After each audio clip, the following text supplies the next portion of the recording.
Ah, très chère Sophie Mongeon, bonsoir. Bonsoir. Comment vas-tu? Ça va vraiment bien. Oui? Oui, on est à un mois du temps des fêtes, là. J'anticipe mes vacances, là. Donc, oui, j'ai hâte, mais je suis contente. J'aime tellement ça ici, être ici avec toi, Rémi. Ben, c'est tellement partagé. Moi, j'aime beaucoup ça. Tu me fais découvrir le droit sous une facette plus simple. Je te le dis souvent, tu as un vocabulaire, tu as une façon de communiquer qui rend les choses très agréables, notamment des affaires aussi intimidantes là, sur le plan de ce que ça peut représenter, comme une poursuite de 650 000 contre Urgence Santé.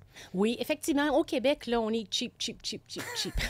Dans nos dommages punitifs, dans nos dommages moraux, on a plafonné ça à 200 000, indexé un petit peu au coût de la vie, parce qu'on voulait s'assurer de ne pas devenir comme les États-Unis, où ce que dès que tu fais une petite action, ben, on sort un coup de millions. Là. Fait qu'on a tout le temps plafonné tout ça. Et cette décision-là, qui est quand même une poursuite, je trouve, vraiment importante contre Urgence Santé, c'est un jugement qui vient d'être rendu, puis je voulais le partager avec vous, parce que c'est quand même assez triste comme histoire. Oui, bien, creusons. OK. Donc, c'est effectivement un jeune autochtone qui déménage à Montréal pour faire ses études. Donc, lui, il va super bien, il est positif. Donc, c'est une bonne personne avec un avenir quand même florissant. Morale de l'histoire, c'est qu'il prend par inadvertance une sandwich au thon qui contenait des arachides, puis il est allergique aux arachides. Fait que rapidement, il appelle le 911 pour qu'une ambulance vienne lui porter secours parce qu'il réagit rapidement. Les premiers répondants arrivent 5 minutes plus tard. Donc, 19h16, on lui fait une injection d'épipène, etc. On lui donne de l'oxygène. Les techniciens ambulanciers arrivent 6 minutes plus tard. Donc, encore, là, on considère que c'est pas si pire, là. Le problème, c'est que les techniciens ambulanciers, ils n'ont pas donné suite au protocole habituel. Donc, ils ne sont pas dépêchés pour emmener le jeune à l'hôpital alors que c'était à 1 minute du lieu où ils ont ramassé le petit jeune. Et morale de l'histoire, ce n'est qu'à 19h47, donc 25 minutes plus tard qu'ils quittent.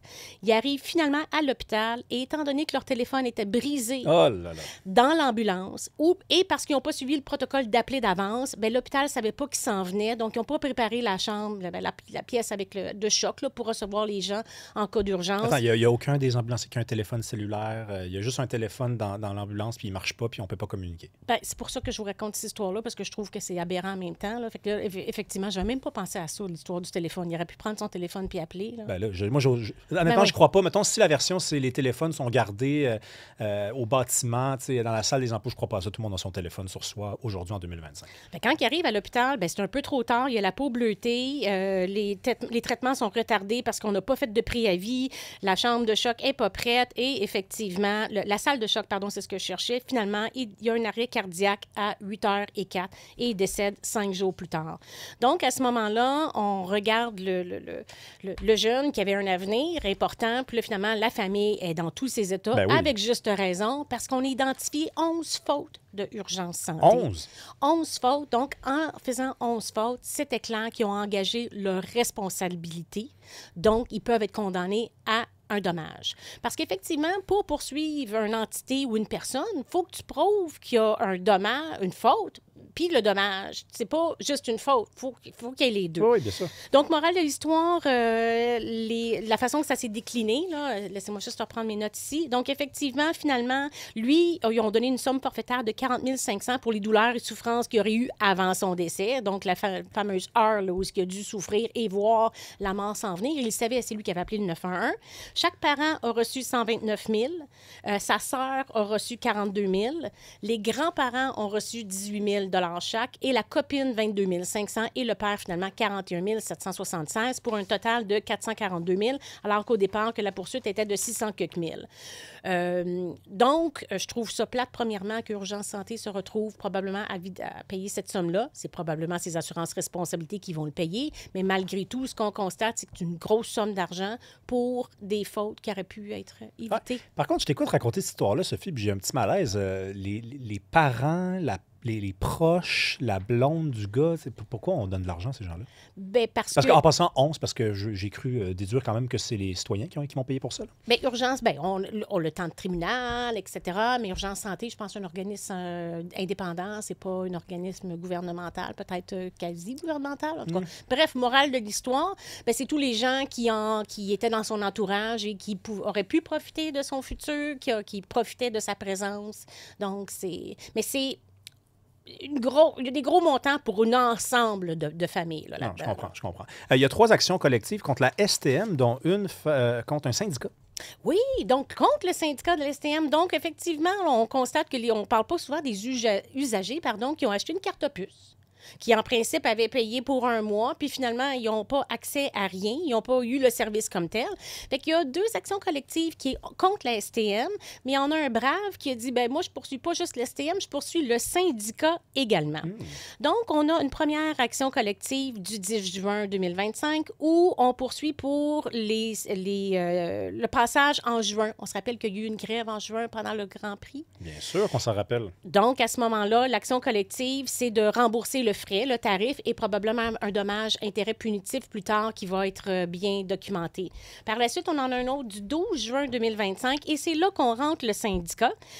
Donc, il y a 2 actions collectives qui sont menées par le même bureau et un autre bureau, lui, ce qu'il fait, c'est qu'il rentre le syndicat. Le syndicat a fait une requête en irrecevabilité. Pourquoi? Bien, il dit, nous autres, là, je ne sais pas pourquoi on est poursuivis. Nous autres, on avait un droit de grève, on l'a exercé, on n'a pas de contrat contractuel ou extra-contractuel avec l'usager, alors on ne devrait pas être inclus dans la poursuite.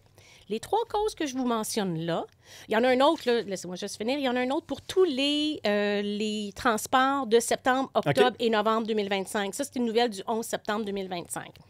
Donc, à ce moment-là, on est au stade de l'autorisation. Ça ne veut pas dire que ça a été accepté. Donc, c'est la première étape. Puis au Québec, là, Rémi, on est le terrain le plus fertile en action collective au Canada parce que nos critères d'autorisation sont plus simples que toutes les autres provinces. Oui, donc, c'est pour ça qu'on en voit beaucoup passer. Oui, on en a 550 actuellement qui sont en cours là, devant la Cour pour les actions collectives. Donc, je ne sais pas si ces actions-là vont être autorisées. Je pense probablement, parce que c'est la meilleure façon de regrouper des gens qui ont subi un préjudice. Donc, l'action collective ne coûte rien pour la personne. C'est un ensemble de... C'est la personne qui va perdre, l'entité qui va perdre, qui va payer, ou sinon, il y a toujours un fonds d'aide aux actions collectives. Et là, cette fois-ci, je ne pense pas me tromper en disant que si, par exemple, la STM doit payer, c'est nous qui allons payer. Là, il n'est pas question d'organisme indépendant puis tout. La STM va payer, va facturer ça sur les tarifs là, chargés aux clients. On va voir la facture augmenter un peu plus, puis ça va être comme dans 1 an, 2 ans, puis on ne va pas vraiment se rappeler de cette grève-là, à moins qu'on en sorte 2 ans plus tard à peine d'une grève. C'est bien fait la vie quand même, Sophie. Oui.